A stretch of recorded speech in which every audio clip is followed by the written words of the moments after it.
Hello students, आज हम आप लोगों को प्रश्नावली 2.2 का प्रश्न संख्या 2 बताएंगे। इसके पहले हमने प्रश्न संख्या 1 बता दिया था। आइए देखते हैं प्रश्न संख्या 2 है क्या कि एक द्विघात बहुपद ज्ञात करो जिसके शून्यकों के योगफल व गुणनफल क्रमशः दी गई संख्याएं हैं। इसके 6 पार्ट दिए गए हैं। यहाँ पर पहला पार्ट क्या है, 1/4 कामा -1 अर्थात पहला जो दिया गया है योगफल है, दूसरा जो दिया गया है गुणनफल है। पहला मूल दिया गया है, दूसरा मूल दिया गया है। यहाँ पर हम कैसे करेंगे, चूंकि पहला दिया गया है 1/4 कामा -1, इसलिए द्विघात समीकरण बराबर क्या होता है, x² माइनस मूलों का योगफल, मूलों का योग ब्रैकेट के बाहर x प्लस मूलों का गुणनफल।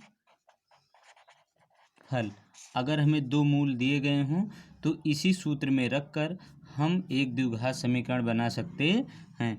बराबर x² माइनस मूलों का योगफल कितना है, 1/4, हमने लिख दिया 1/4 ब्रैकेट के बाहर x प्लस है तो प्लस, मूलों का गुणनफल कितना दिया गया है, -1, यहाँ पर हम लिख देंगे -1 बराबर क्या हो जाएगा, x² माइनस 1/4 में x से गुणा करेंगे 1/4x प्लस माइनस का गुणा माइनस बराबर क्या हो जाएगा। अब अगर यहाँ पर बट्टे में 4 है तो पूरे समीकरण में हम 4 से गुणा कर देंगे, अर्थात अंश में पूरे 4 से हम गुणा कर देंगे लासा लेकर। तो 4 गुणे x² बराबर 4x² माइनस 4 को 4x हो जाएगा, 4x से 4 कैंसिल हो जाएगा तो बचेगा केवल क्या, यहाँ पर x माइनस 4 से ऊपर गुणा करेंगे 4 एकम 4, यही हमारा क्या हो जाएगा, द्विघात समीकरण। आइए इसके बाद हम दूसरा पार्ट देखते हैं। इसका दूसरा पार्ट क्या है, अर्थात दूसरा पार्ट हमको दिया गया है क्या, √2 कामा 1/3, इसको भी इसी सूत्र में रख देंगे, द्विघात समीकरण के किस सूत्र में, x² माइनस मूलों का योग फल ब्रैकेट के बाहर x प्लस मूलों का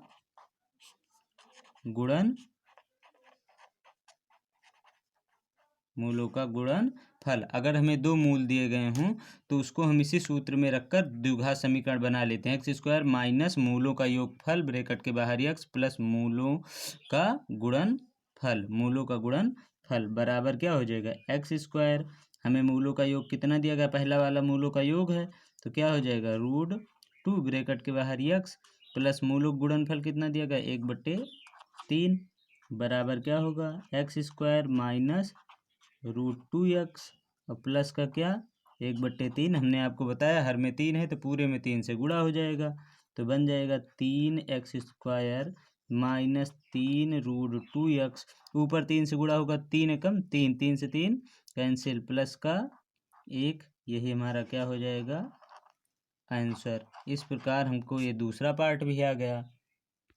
अब इसका तीसरा पार्ट क्या है, तीसरे पार्ट में मूलों का योगफल 0 दिया गया है, ये √5, तो हमने आपको द्विघात समीकरण बताया है कि दो मूल दिए गए हों तो द्विघात समीकरण कैसे बनाते हैं, तो द्विघात समीकरण बराबर क्या हो जाएगा, x² माइनस मूलों का योग ब्रैकेट के बाहर x प्लस मूलों का गुणनफल।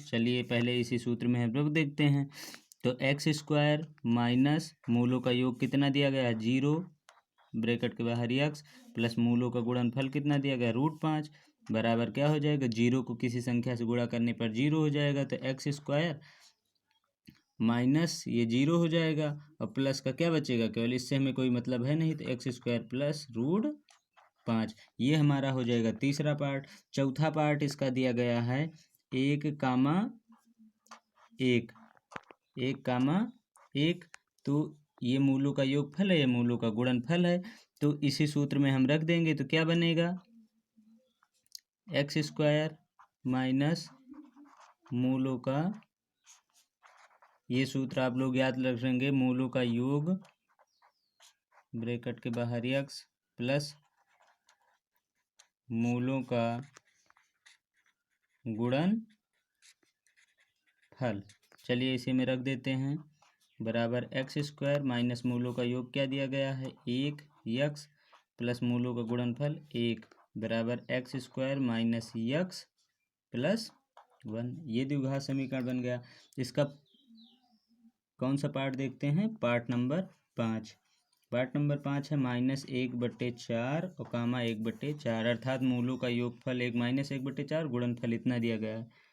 इसलिए द्विघात समीकरण बराबर क्या हो जाएगा, एक्स स्क्वायर माइनस मूलों का योगफल, अर्थात यहाँ पर माइनस मूलों का योगफल माइनस, पहले से माइनस -1/4 एक्स प्लस मूलों का गुणनफल 1/4 दिया गया है, बराबर हो जाएगा एक्स स्क्वायर माइनस माइनस क्या हो जाएगा प्लस 1/4 एक्स प्लस का 1/4। हमने आपको बताया अगर हर में 4 है तो पूरे से ऊपर अंश में 4 से हम गुणा कर देते हैं, तो 4x स्क्वायर, 4 से ऊपर जाएगा 4 एकम 4, 4x, 4 से कैंसिल, यहाँ पर केवल क्या बचेगा यक्स और ऊपर क्या बचेगा केवल का 1। इस प्रकार ये हमारा द्विघात समीकरण बन जाएगा। अब इसका हम लास्ट पार्ट देखते हैं।